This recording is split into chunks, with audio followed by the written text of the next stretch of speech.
Silahkan. Assalamualaikum warahmatullahi wabarakatuh. Kali ini kelompok 2, saya sendiri Salafiatus Salamah dengan rekan saya Mas Sandi Mustika. Kali ini akan menerangkan tentang tingkat pengembalian serta resiko dan tingkat pengembalian dan resiko CAPM. Next.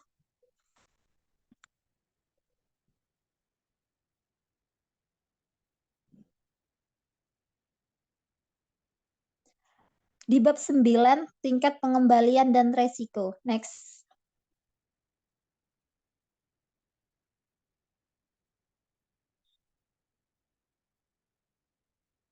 Dasar-dasar resiko dan tingkat pengembalian.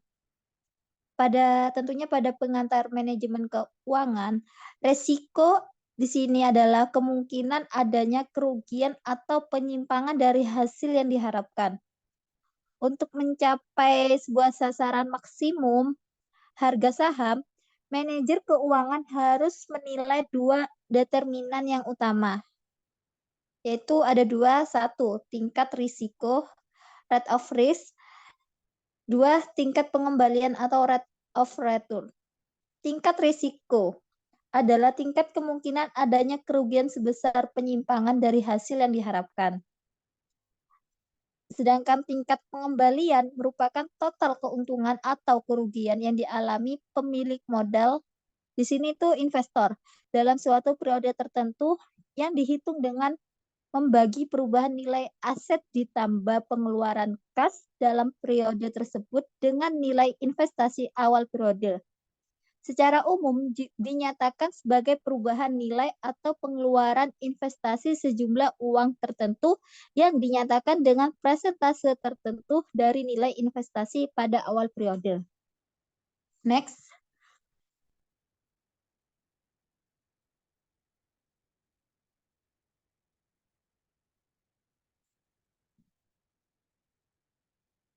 Tingkat resiko dan tingkat pengembalian pada aset tunggal. Pengembalian merupakan hasil yang diperoleh dari investasi. Pengembalian terdiri dari pengembalian aset terrealisasi. Di sini maksudnya pengembalian yang telah terjadi. Nah, pengembalian yang terrealisasi dihitung berdasarkan data historis. Pengembalian yang terrealisasi penting karena digunakan sebagai salah satu pengukur kinerja dari sebuah perusahaan. Nah, pengembalian historis ini juga berguna sebagai dasar penentuan pengembalian yang diharapkan dan risiko di masa yang akan datang. Selanjutnya, pengembalian yang diharapkan merupakan pengembalian yang diharapkan akan diperoleh oleh investor di masa yang akan mendatang. Berbeda dengan pengembalian yang terrealisasi yang sifatnya telah terjadi, sedangkan pengembalian yang diharapkan sifatnya masih belum terjadi. Next.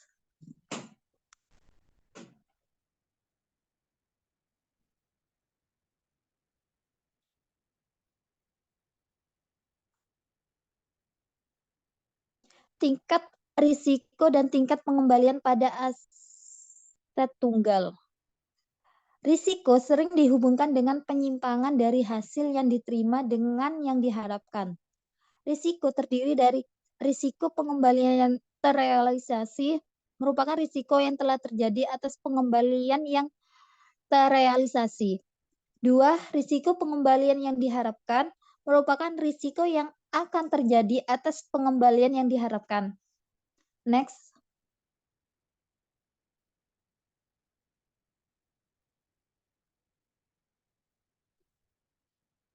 Pengukuran pengembalian yang terrealisasi banyak digunakan adalah pengembalian total, pengembalian kumulatif, pengembalian relatif, dan pengembalian yang disesuaikan. Next.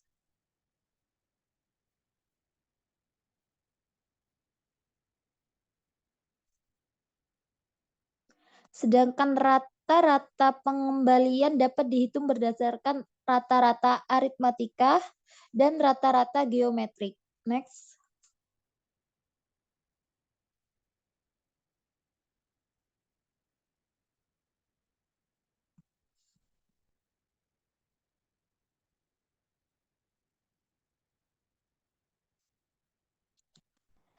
Rata-rata geometrik sendiri banyak digunakan untuk menghitung rata-rata pengembalian beberapa periode. Misalnya, untuk menghitung pengembalian mingguan atau bulanan yang dihitung berdasarkan beberapa pengembalian harian secara rata-rata geometrik. Untuk perhitungan pengembalian seperti ini, rata-rata geometrik lebih tepat digunakan dibandingkan jika digunakan metode rata-rata aritmatika biasa. Pengembalian total, pengembalian relatif, pengembalian kumulatif. Next.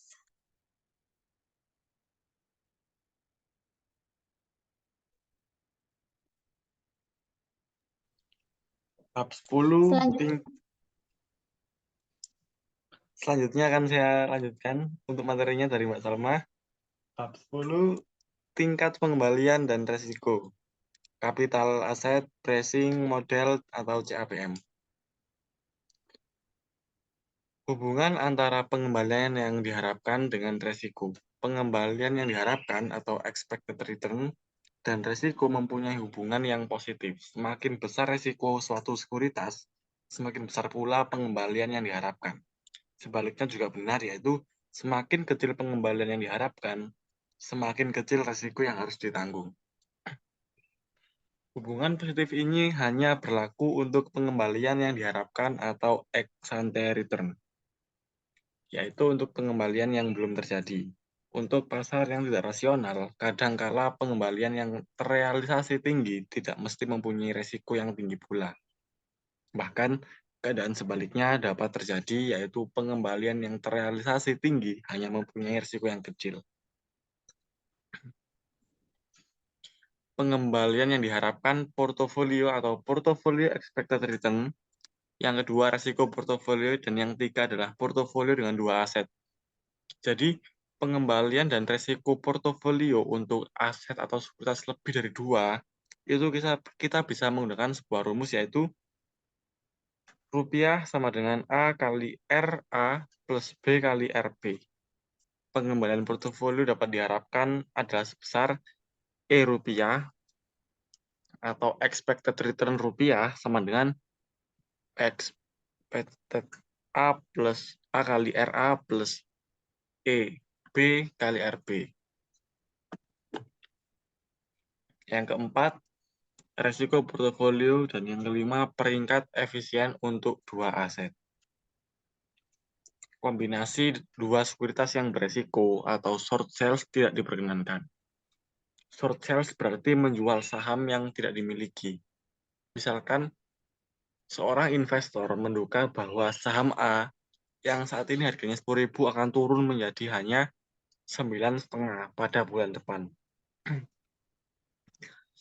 Ia kemudian meminjam saham tersebut dari seseorang, mungkin temannya yang memiliki, dengan janji akan mengembalikan kembali saham tersebut pada bulan depan. Setelah memperoleh saham tersebut, ia menjualnya kemudian memperoleh 10.000. Dan nanti pada bulan depan menyerahkan saham A. Kalau pada bulan depan ternyata memang harga saham tersebut turun, lebih rendah dari 10.000, ia memperoleh pengembalian.